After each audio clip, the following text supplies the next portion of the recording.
We're at the point where we think there are certain brands that are much weaker than others, but even the premier brands like LVMH, we think are going to be difficult to sustain the level of growth and margins that they've had in the past. Welcome to Money Maze Curated podcasts. We created this spin-off channel to highlight a selection of innovative firms in the finance sector and beyond.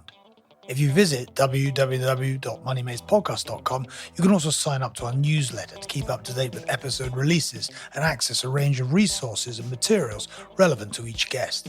If you enjoy this episode, please follow this channel and leave a review. Thank you for listening. In this curated Money Maze podcast edition, we're going to examine the investment approach of a European long-short equity fund, Kintbury Capital, founded and managed by Chris Dale, a seasoned investor in this space with an impressive long-term track record. In today's conversation, I hope we can discuss how Kintbury's approach offers an exposure to a universe of listed UK and European companies without necessarily having the market risk or beta, and how and why their analysis of shorting is so central to what they do. Before we dig in, and for full disclosure, I'm personally invested in the Kintbury Fund, have been since inception, and remain so. Chris, welcome to the Money Maze podcast. Thank you very much. Now, I have to say this is a little bit unusual because we have something in common, which is that we each have a child who was born deaf. And I do remember at that very dark period in our life, my wife was able to call your wife because she'd already undertaken, this process, and it was a beacon of hope at that dark time, and we're, forever grateful. And I know that, in fact, courtesy of the technology around cochlear implants and all of the therapy that went, we're both very lucky and we have very joyous outcomes. But it's an unusual situation. You graduated with a degree in philosophy from Cambridge, yet you started as a mathematician. What happened? Well, I suppose at school, my real gift, if I had one, was that I was a very good mathematician. And I got into read maths at Cambridge. And I was potentially going to go to Cambridge at a very young age. I was going to and graduate at 20. So I decided I'd take a year off and travel a bit. And I started reading a lot of philosophy books. And when I arrived at Cambridge, I started doing maths and realised that actually I should switch. And I switched to philosophy. And philosophy and maths have very similar attributes in many respects in terms of the application of logic, and how you feed through an equation is not dissimilar to how you should think through various arguments. And completely unexpectedly, it's proven to be quite an interesting skill to have, because most people, when they give arguments, think that they're providing an incredibly logical argument. But what normally happens is there's this huge assumptions made, embedded assumptions with that. So that could be in financial discussions, pre-GFC, the housing market never goes down, or that PE will always outperform public markets, or that passive will always outperform active, whatever it might be. And one of the skills that you learn by studying philosophy is that you get to see what the major assumptions are. You read arguments differently. And it's the assumptions that are made are the real point of difference and that are interesting to debate. And so that, I think, ended up being quite a good skill. And obviously, being mathematical is not unhelpful in terms of financial markets, but that wasn't necessarily what I was thinking at the time.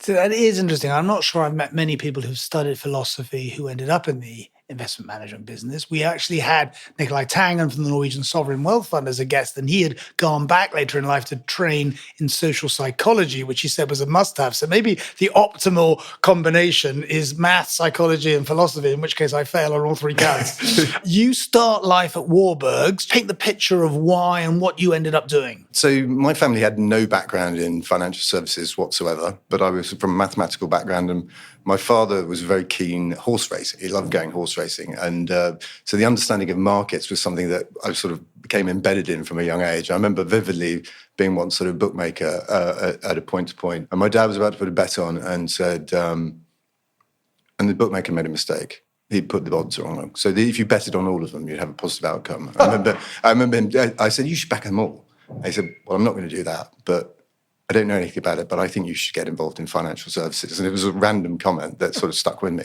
So I joined Warburg's in 1993, and my first role there was in corporate finance, which I probably wasn't best suited to in terms of my skill set. But it was great training, a lot about modelling. But what I realised very quickly was that what I was really interested was in actual financial markets, what moved stocks. And I was fortunate in that 2 years later, I then moved into the European equities division. And it was a bit of a heyday for the company at the time. It eventually got bought by UBS, but what was at the time was the number one research firm. And I just learned a huge amount when I worked there in terms of, and I think about that very much as the area that I learned how to analyze stocks and constitute what I thought was a good or bad company and then how to value them. So it ended up being amazing training. And by other happenstance, quite a lot of my clients were forming the early days of hedge funds, some of whom have moved on, but some are still present, like Marshall Wace, for example. And it was just an amazing situation to have access to both probably the best research in the market and speaking to some of the smartest people. And I just learned a huge amount doing that. And towards the end of my time there, I did a number of things relating to research. I teamed up with a research colleague, and then we ended up running some money at UBS Prop. And then you go to Millennium. And for those who don't know, Millennium is, of course, one of the world's best-known hedge funds. The firm is known for its scattered corpses and broken investment dreams. And a quarter of its managers get fired every year. You survived 9 years, which is quite remarkable, along with your partner, Gavin, who I know is still invested with you in Kintbury. And we'll come to that. But what was the most important lesson or two that you learned whilst managing money there? Well, Millennium was a very different place when I joined. It was like a $2.5 billion fund. I think it's now 60 billion plus. When I arrived, there were 20 people in the London office, and we were one of the first teams. When I left, I think there were about 500 or 600.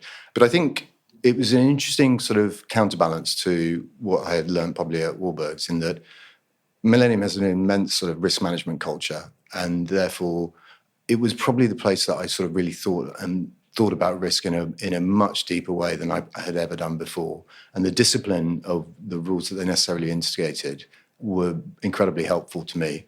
And there's just various insights that come out. You got to look at a portfolio the way you look at a company through lots of different lenses to see what kind of risks you run. And also that different environments, different types of risk are more important. And so, fast forwarding today, for example, you can end up having a style bias that you wouldn't have looked at before. So during COVID, for example, whether you're long or short, COVID winners or losers would be an inevitable thing, whereas obviously there are other things like sectors or countries or whatever.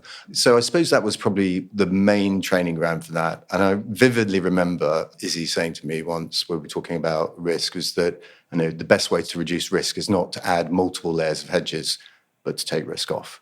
And that was the simplest way. But I would say it was a deep understanding of how risk works was probably the main learning point that I took away from Millennium. So then you set up Kintbury in 2015. I mean, why create a fund with all of the attendant emotional and business complexities?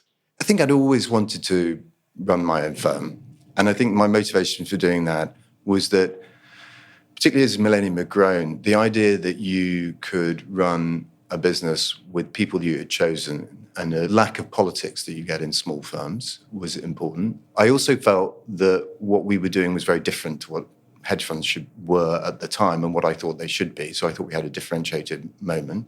And in my mind, when I launched it, I was going, well, if you can compound 10% or plus uncorrelated market with no beta, and at Millennium I made money 8 years out of 9, I almost had in my mind who wouldn't want to do that. And the disadvantage of being at a firm like Millennium is that you have one investor, which is great and terrible at the same time. Mm-hmm. And then it just struck me that we could find some long-term investors who really understood the proposition that we were making and could see the value of it. So let's talk about Kintbury today, 9 years on. Just recap on size and people, and then we'll go into the mission. So we have $1.4 billion under management. There are 14 people in the firm. That's an investment team of 8 people and a non-investment team of 6. And if you were defining the mission in a sentence? To create consistent alpha over time and to create generally positive returns in all environments. So I think of the fund as an all-weather fund. Obviously, our stats show that we make money in both up and down months in the market over time, which is one of the attributes that I thought hedge funds should have, and also that you should create alpha on both the long and the short side. So I just feel our mission, as it were, if it was, is to replicate that through cycles. We particularly will stand out in more difficult environments because obviously most hedge funds have beta to the market and don't do very well when markets do poorly. So our performance really stands out in that kind of environment. Now, you're also a little unusual because you are UK and Europe only, which I think is good because sticking to knitting is not something that our industry is known for. But why was your lens so resolutely focused on those two geographies? I think it's just really in terms of background. So my background is having basically looked at European equities for 30 years. That's an area that I know extremely well. An alpha manager shouldn't really worry, or an investor in an alpha manager shouldn't really worry from a pure geographical perspective. Just go, is the opportunity set there and has the manager got skill? Now, to my mind, investing in something in an area that I've looked at for 30 years makes a lot more sense than saying, I'm so smart that I'm now going to be able to invest in US equities where I have no background and where lots of other people obviously look at it incredibly closely. Yeah. Now, as I have dissected your materials, and obviously I've known you for a long time, you make an interesting comment, which is companies need to make money and you need to get the cash flows back. I mean, couldn't be more obvious, but of course we know this business is much more complicated in practice. What do you really mean by that? Good companies either are making positive cash flows or are on the path to doing so. The companies that we generally like have higher margins, higher returns on capital employed, and will generate cash. The benefit of companies that have high return on capital employed is that they might give cash back to you, but they might then also reinvest in the business. And that gives a competitive advantage to those that have lower costs of capital. We've obviously had an extraordinary period. And when I say that, I mean 20 or 30 year period of consistently falling rates, but in the last 5-10 years, almost zero rates. And so the penalty for companies that don't generate cash has been almost minimal. And it's allowed businesses that are not even on a path to make money to survive. And it's also helped zombie companies that probably shouldn't have done so well to go through. So I think, in essence, companies need to generate cash to be able to either give it back to you or to invest in a business that's going to be extremely profitable. And over a 30-year view, the best performing strategies from a quant perspective would be EPS driven, so companies that upgrades versus downgrades. But from a valuation perspective, those companies that are cheap on free cash flow yield compared to those that are expensive is one of the great strategies. And what's been interesting during a zero interest environment since 2016 is that strategy hasn't worked particularly well and hasn't really created any performance. But during that period, those companies have actually generated lots of cash flow, earnings growth, and therefore the cheap companies on high free cash flow yield are cheaper versus the expensive ones than they've ever been. And the valuation discrepancies in the market are as wide as they were in 2000 within Europe, which provides an amazing opportunity set as a starting point. So some of your comments echoed Terry Smith, who founded Fundsmith, who's just been a guest on the show. And let's just pause on this idea of reinvestment, because bond yields are backed up, and so bonds compete with stocks. And yet there is something that I don't think until I was talking to Terry Smith that I had perhaps processed as much as I should have done. Let's just explain why to you that compounding is so important. So you can have companies that maybe don't have great reinvestment opportunities and they just give you the return back. And if those cash flow yields are high enough, double digit plus, if you're just getting that, that's good enough return. But if a company has the ability to reinvest that cash at high rates, then you're just getting a much better return on that cash than you would do others. So if a company has return on capital employed of 20, 30%, you realistically want them to invest at that rate of return as much as possible. And over any period of time that's worth looking at, then that will be a great return. What becomes interesting is when companies have generated very high cash returns and those start to deteriorate, or they can't reinvest it in cash. And you often see that, and companies often end up making acquisitions and their return on capital employed can fall quite significantly. And that has quite an interesting signal in its own right. So it's important not to just think about the return that you're getting, but the money that they're investing. Are they going to be able to consistently generate very high returns from that cash? Got it. Very clear. Thank you. Let's talk about the idea generation and how you have organized it. So within the team, we have sector specialists across a range of sectors. We cover a portfolio across all sectors apart from insurance. And then additionally, we have a forensic accounting overlay. And I suppose the source of idea generation will come from the sector specialists and in terms of things that they think are interesting in the sector, and particularly things that are changing when industries change. And there'll be an interplay in terms of what's going on at individual companies, of the probably 450 companies that we have in Europe that fit our criteria of market cap, over 3 billion. We probably detailed analysis on about 220 and invest in about 70, 30 longs, 40 shorts. And so things will come up and that you then investigate. In addition to the accounting stuff that we do, we have a flag system. We have 19 different underlying flags that we look at that feed into 7 categories. And when we screen for those, they often trigger signs that something might be occurring at the underlying company. And then we'll do a deep dive investigation of that. And it really works incredibly well when you see something that's quite unusual going on in the accounting. And then you can, by looking at the industry level, you can understand why that is happening. So pure accounting on its own is interesting, but it's very interesting when you go, the reason why they're pulling these levers is because there's some sort of difficulty going on at either the company or at the industry level. So I want to talk about the short side in a minute, but let's start with the long side. And I think, again, it's so helpful for investors, even though I'm reminded by the late Charlie Munger's comment that loss of memory is highest in the investment management industry, because we always forget the stocks that haven't worked. But maybe just give us an illustration either of a current or past name that you've owned on the long side and it's been an important contributor, and why it was such an important element of a portfolio, whether it's today or past. If I give a couple of examples, one would be a company that I have probably invested on and off for 20 years, which is incredibly known. Biggest company in Europe is Novo Nordisk.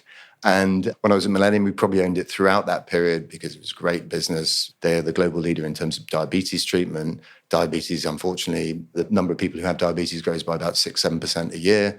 And they were in a fantastic position to take advantage of that.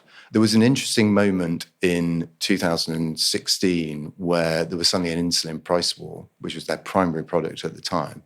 And consequently, the growth absolutely collapsed and earnings fell. And that was a moment where we chose to completely go to zero in terms of our position. We didn't short it. We probably should have done. And 3 or 4 years later, the company transformed because instead of insulin being the most important product, GLP-1s became the next generation of diabetic treatment. And the growth rate in that has been absolutely phenomenal. And they and Lilly have ended up being a duopoly in that market. Only 20% of US patients who are diabetic are taking this, and that's growing incredibly quickly. But the growth rate has really accelerated. And then there's been a compounding effect of what's happened in terms of the weight loss drugs, which have been launched in last year, which got a lot of publicity, which has ended up being a launch that's been much better than expected. So this has been an amazing company on a 20-year view, but there are definitely moments that you didn't want to own it.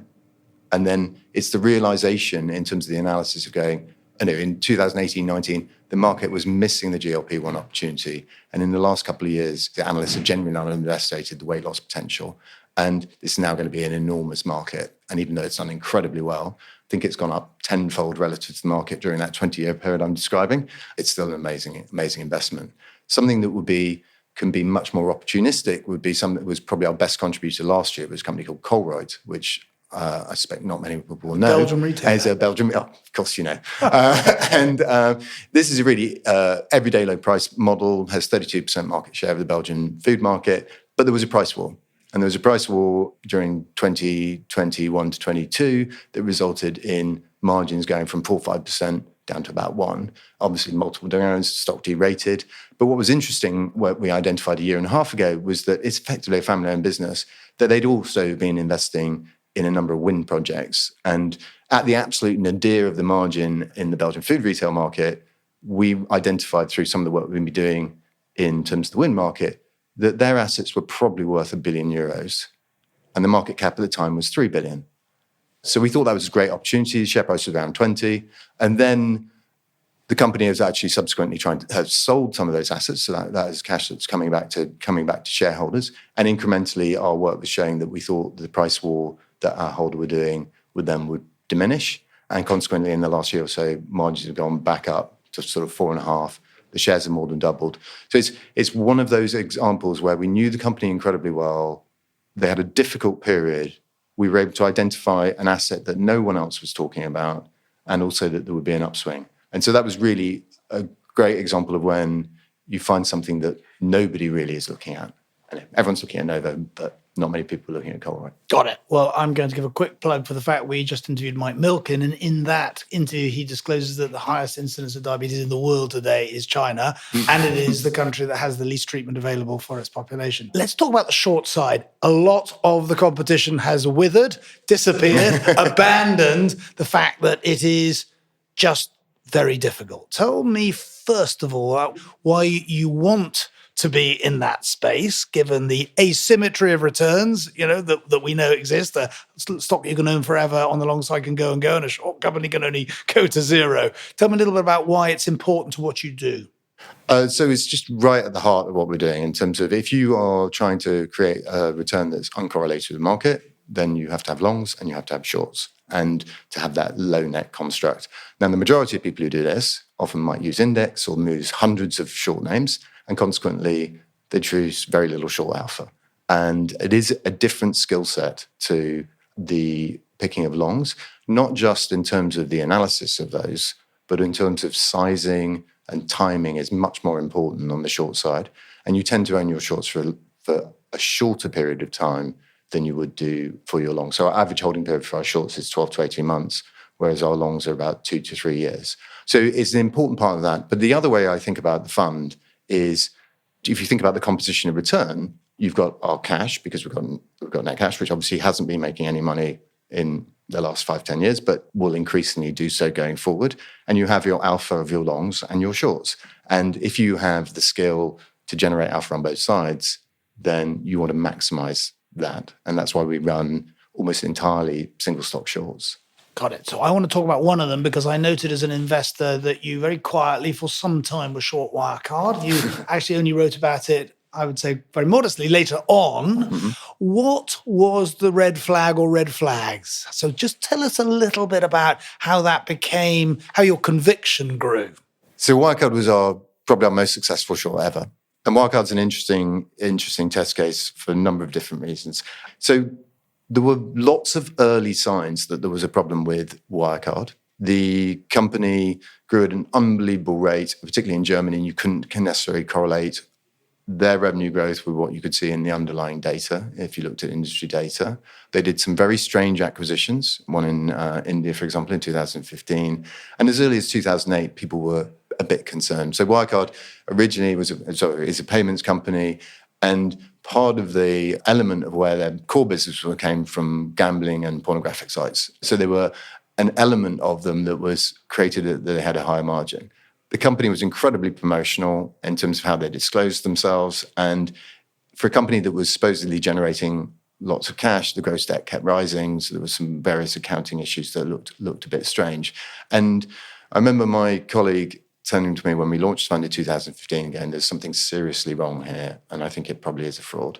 And the key about frauds and the payoff on frauds is very different. First of all, frauds are very rare. So there's been about 3 European frauds that during the time that we've had the fund, Wirecard, Steinhoff, and NMC Health. We got 2 of them in the fund. The third one, NMC, we'd done all the work and we're late in it. Anyway, the point about frauds is that once a company has decided they're going to lie and cheat and create false invoices, they don't profit warn. So a normal company, when you're short, you're waiting for the profit warning or the disaster to strike. But if a company's lying, they won't ever profit warning. So it's a grave error to be early on frauds. You have to wait for the bomb to go off, as it were. It's quite interesting how frauds are found, because it's never the accountants. There's a study that shows that 5% of frauds have come from accountants, and 5% have also come from accidents. It's just not where. So a company that says that it's unqualified accounts means nothing really in this respect. So the thing that triggered that was Dan McCrum's article in the FT in January 2019, where a whistleblower in Asia had flagged to him that there was something going on there. And for a newspaper like the FT or the Wall Street Journal to write an article like this is pretty extreme, and they will not have done it without a huge amount of due diligence in terms of that. So we thought that was the smoking gun that was going to start the whole affair, and it would all be over in 2 or 3 months. So we shorted the stock. Of course, what the German regulators decided to do was that instead of investigating the company, they investigated the FT and short sellers, and there was a short selling ban for one period of time. And then there was an amazing drama that lasted about 18 months. And there were times SoftBank got involved but didn't get involved. There was a very bizarre transaction. There were various questions from some of the accounts.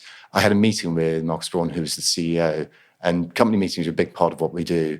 And my colleague when I came back, said, what did you learn? What did you learn? I was like, I don't think I learned anything except for the fact that nothing he said made sense. There were no numbers, and that he's obviously a liar.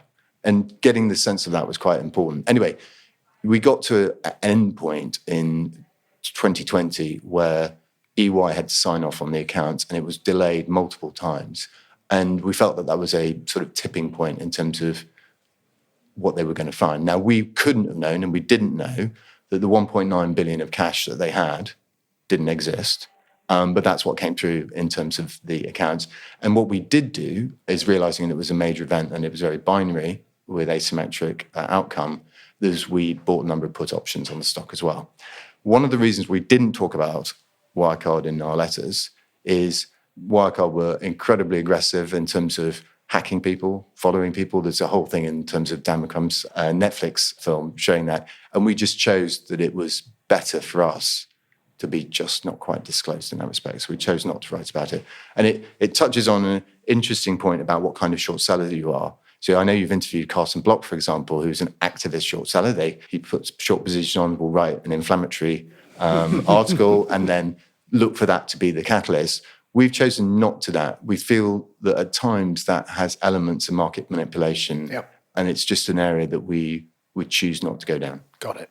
So you could say that Wirecard is the anomaly because there have only been these 3 frauds in Europe, but you've built up and invested in the capabilities for forensic accounting and for really understanding what's going on. So let's just say more generally, and as your team is scouring for opportunities on the short side, so we're staying with the short side here, what are the things that will particularly get your attention and the team will say, right, more work is needed to be done? So in terms of shorts, and there's certain characteristics of shorts that we would have. Normally companies who have weaker margins, lower returns on capital, where they're deteriorating rapidly, poor cash flow conversion. Often those companies have higher levels of debt. But if we look at it in terms of categorizing shorts, I would probably put them into 4 buckets. So one would be booms that go bust, where there's a huge growth that then implodes. So an example of that might be food delivery companies, which have had an amazing pandemic and then have absolutely collapsed in terms of demand. Or demand for swimming pools during the pandemic went up materially while we were all sitting at home and thinking we needed a swimming pool. And other sort of mining capex cycles would be not dissimilar to that. You would also probably identify fads where there is a single product that is incredibly popular and the market then extrapolates that. And the best example I can think of that would be a Polish company called CD Projekt, which had a thing called Cyberpunk 2077, which I'm sure you've played lots of times, but was going to be the best game since Grand Theft Auto, and they had problems with release, but they're one-hit wonders. And those are relatively rare. Then you have what I would describe as structurally challenged businesses. Those are often where you have very high levels of market share and you overcharge for the product, and that you're going to basically have competition that will undercut you and you lose market share. Good example of that might be Hargreaves Lansdown, which has got 1 million customers in the UK and charges way more than its competitors. And it's not growing customers, but profitability is going to collapse. And then the last one is accounting. And accounting is just giving you insights into what's necessarily going on underneath the surface. And often they might also have elements of booms that go bust or challenge models, and that they overlap. So there'd be the 4 basic categories of shorts that we would have. And behind this, of course, is the question of research. I think some of the data I've seen suggests that the sell side, the investment banks, etc., have an astonishingly tiny proportion of their research to which a sell recommendation is attached. We had Steve Clapham on the show who was talking about the juniorization of research. From an industry standpoint, having been in it for a long time, is it clear to you that, without wanting to be unfair to the sell side, the quality of research or a lot of investment talent has migrated from sell side to buy side? I think there's an element of that, and just the ratio, in case you're wondering, is 3-1 and buys to sells. Okay, and thank you. we did an average in that across brokers, 50% of recommendations are buys within that ratio. I think there is an element that obviously regulation has meant that research is not as profitable as it was 20 plus years ago, and therefore there's financial pressures. You have fewer analysts, possibly more junior analysts covering more stocks, and therefore the level of work that they're able to do is probably diminished as well. You also have the growth in the platforms like my own firm who are very focused on short-term trends and data rather than deep underlying analysis. So I think their clients are also pushing them for a different type of analysis than the ones that we look at and how we try and do that. So I think there are other factors as well as just that they're younger people, but clearly we do have a number of sell-side contacts who are excellent and give great industry knowledge that we then will do our own work around. If we back up to the fund, the fund as a whole, you described your fund as an all-weather fund, although it's notable that it has performed, very well in more bearish periods.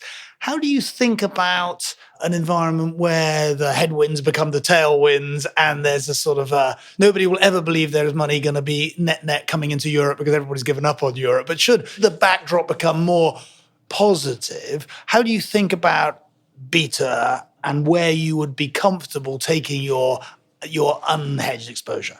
So the unhedged beta is very easy to work out. Is we aim to have a zero beta to the market, and therefore we are not interested in the beta play of Europe being particularly cheap versus the US.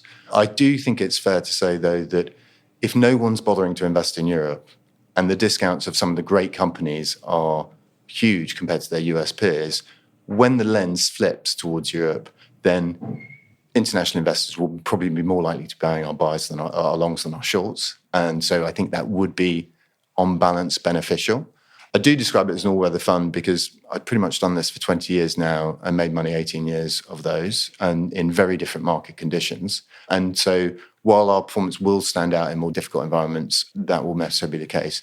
The opportunity, I think, right now is amazing because the discrepancy between good and bad companies is incredibly wide within Europe. The valuation spread is incredibly wide, as I described. It's at peak levels, even on a sector-neutral basis. This is not just that certain sectors are particularly cheap versus others. Even with intra-sector, the spreads are extremely wide. You described earlier that people have given up on shorting, and there are moments. The last time I remember this was really Feb 21 during the sort of GameStop bonanza, which did have a feed into Europe as all the US funds closed their European shorts. But the short interest in Europe, as of today, according to Morgan Stanley, is the lowest it's been in a decade. And therefore, one of the things that is difficult will be if you have these short squeeze episodes. But if no one's short, then the element of short squeezes is diminished. So I think you are entering a period where margins have gone up over the last couple of years, partly because companies have been able to raise prices. We're at peak margin. I think that's probably going to fade, even if there isn't a recession. You have interest costs that are going to rise as companies have to refinance their debt because that comes with a lag. And one of the amazing things during the period of time that interest rates have gone up is that weak balance sheet companies haven't underperformed, which is something that you wouldn't necessarily expect. And I think that valuation band, that elastic band, is extremely stretched. And what would catalyze that to really work, I think, would be either a slightly tougher economic environment or those interest rates really starting to hit. So you're clearly very excited about the landscape. I'd like to understand who you think this approach and strategy works for best. We've got lots of allocators who will be listening. And so just tell me how you would answer that. Well, we could argue whether if the beta rush that we've had for the last 10, 15 years is diminishing, then the natural tendency is for people to buy what's worked. And inevitably, people are very long with PE and very long the market and the Magnificent Seven. But notwithstanding that, if I think about the people who do give us money and how they think about us, so you inevitably, if you're an organization, will have your beta, you'll have your market exposure, and then you will have an element of what you would describe as uncorrelated returns. And those could be lots of different asset classes, some of which I know you've had on the show. And we fit neatly into that bucket in terms of pure alpha, a return that will be uncorrelated with market. Now, you could argue whether your uncorrelated bucket should be higher when markets are at peak and you are more cautious on the market. But within that bucket, the thing that really stands out for our investors is that Europe has become a lonely place in many respects in terms of European long short. And when they look through their hedge funds and see what the underlying holdings will be, if you have a load of US funds, you might find an element of crowding. One of our biggest investors did this exercise, and their simple observation was, you're trafficking in an area that no one else is. And therefore, your alpha return stream is likely to not just be uncorrelated market, but potentially uncorrelated with some of the other stuff that we have. It's worth just pausing for a second on the type of clients who have been with you and have grown with you. Just give us a flavor of that. Our longest standing investor is a US endowment, and our largest investor is a very large pension plan in the North America area. Right. And I'm intrigued because I've noticed that the US investor base is quite important. What is it that they might see that you think others have been less, focused on? That's a really difficult question. I mean, there's a lot of money in the US, and that about 70-80% of our money is in the US. And we have got interest from other areas of the world. Middle East, for example, is somewhere that people are looking at. We've generally done well endowment foundation area within the US. In Europe, it's more been in pensions and family offices. And I think it's just an appetite and an interest in trying to diversify. Even within those investors, it's not unusual to go to the US and someone say, I have 20 hedge funds. How many in Europe? 1. Would not be an unusual conversation. So we've done well with a particular group of investors. I think they can see that Europe is maybe a bit less crowded and that maybe less efficient. And I think European markets are incredibly inefficient at the moment. And that provides an opportunity for them, and that our returns will be uncorrelated with the other stuff that they've got. And I do note from some data actually that Will Campion sent me is the average life of a hedge fund now is only 5 years. So the attrition is extraordinary. You're standing, and that in itself is an important, an important attribute. And I also note that your fund has been up nearly 70% of quarters since inception. I mean, how should one interpret that? So the stats are that we are up 55% days, 60% months, and close to 70% of quarters. And I described it to my children the other day as having a bit like having a coin that's sort of clearly weighted, is that inherently, if you have those probabilities in your favor, then that's something you should keep pressing on. There will be moments, obviously, when it doesn't work, and there are particular types of environments that don't work. But I think that shows a consistency of returns. And I think a quarter is not an unreasonable period to look at, particularly monthly volatility, particularly actually in the last 3 or 4 years, has gone up a lot, not just by the market, but also by factors. But it just shows, particularly as ours is a more long-term investing strategy, I think that's a reasonable measure to look at. Right. Now, I think you and I would probably agree, and we're not going to spend time on the macro, that the tailwinds have inverted and that there are headwinds in all sorts of directions. And that's before we talk about geopolitics, and that could lend itself for a more propitious environment for Kintbury to perform. How would you judge success 5 years hence? In the end, if you run money, the only thing that you would judge success on is performance. And that's the only thing really that matters. It's very important to me that we do well in different types of environments. It would be pleasing to me if we had a more challenging economic environment, in the sense that it would be good for the fund, and it would really highlight the skill that we are exhibiting over time, which might be missed by other investors. That could be masked when people look at underlying performance when markets go up a lot and other asset classes. They often, when you judge managers, you should definitely think about the alpha component. In a more challenging environment where markets maybe don't go up quite so much, or maybe where that cash component actually outperforms the alpha, outperforms the beta that other managers might have, that would mean that our returns would be, on average, better. So I would view success as consistent high levels of return and doing that through cycle. Do you conduct post-mortems when things have not worked? And if so, what would you say what are the important lessons you've taken away when the investments haven't worked out, as happens to all of us? So I suppose lessons I would think about, I'd sort of categorize, I think about different types of lessons. So there's one type of mistake, which would be an analytical mistake, where you've got the numbers wrong. where you thought something would happen and it didn't happen. And we obviously do have circumstances of that, but that is relatively rare. I would say that the mistake we probably make sometimes is that we might hold on to some of those positions too long. You have a thesis which you need to be continually reassessing. So that's probably one of the key things. And we've done some analysis of our alpha contribution since the day that we put the positions on. And it's very clear looking at that the alpha, say for the longs, actually grows over time, but has its steepest quotient in the first 12 months. Our short performance is slightly different. Similarly, the first 12 months are very good, and that can often tail off. So recycling of positions is something that is important.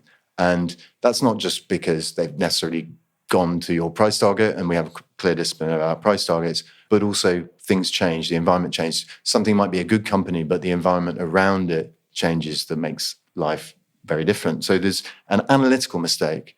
There are different things, and I get much less worried about what I would describe as share price mistakes. So if you get the earnings right, but the share price goes against you, that can sometimes be a mean reverting thing. But where you're making a mistake there would be if there's a narrative around the company that you underestimate. So there was an example I can give you is like Umicore, which we were short of, which had a period of time where it was viewed as one of the great players on electric vehicles, and it didn't really matter that the business wasn't doing very well. That's what drove the share price. And therefore, there's a pragmatism around stock prices. You go, I might be right about the fundamentals, but this just isn't going to work right now. And so the ability to be able to just step away, the market's always there. You can always go back. That's our great thing about liquid markets. So I would say that is something that we have to ask ourselves, are we getting the fundamentals right? And is the stock market going to look at things the way that we look at it? I think the biggest mistakes or learnings or changes is probably more on the risk management side. So if I think back, I know 2 years I described that we lost money. Our worst mistake was in 2016. We didn't think that Brexit would occur, and we underestimated the individual stock price impacts that would occur. And that was a major contributor to that year. The other thing we learned from that year was about price momentum. And historically, I've always measured price momentum with the portfolio. I measure it in a way of looking back, how much price momentum, how much money would we lose if the share prices go back to where they were 3, 6, 12 months ago. And I used to always look at that relative to the earnings. So if the earnings drove the prices, I tended not to worry.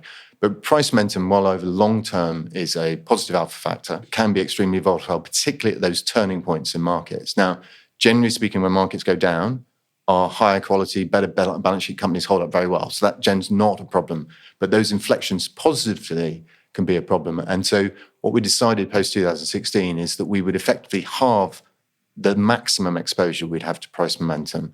So we'd take profits in a more disciplined fashion, even if we thought there was more to go for in some of the shares, in order that we didn't have one of those turning points. If you think about those turning points, the really big ones are quite rare. So I'm really thinking about 2009, which is very obvious out of the GFC. 2016 was actually a similar year, triggered possibly by Chinese stimulus. And so the vaccine news in November 2020 would be another period. So, Chris, before we conclude, I read one of your most recent reports where you were very obviously concerned about luxury stocks, valuations, underlying trends. I even sent it to the head of a very large financial institution because you made the point about how price increases had moved sort of disproportionately relative to costs. Everybody's interested in luxury at one level, but what have you concluded and where do you stand? So the consensus view is that luxury is an amazing business, structural growth, and people are generally positive. And they've been amazing companies. They've almost been the tech of Europe in many respects. But it's quite interesting, and this is sort of partly tied in with what's happened since COVID, is that the ability of companies to raise prices. And we are very interested in companies which have effectively price gouged.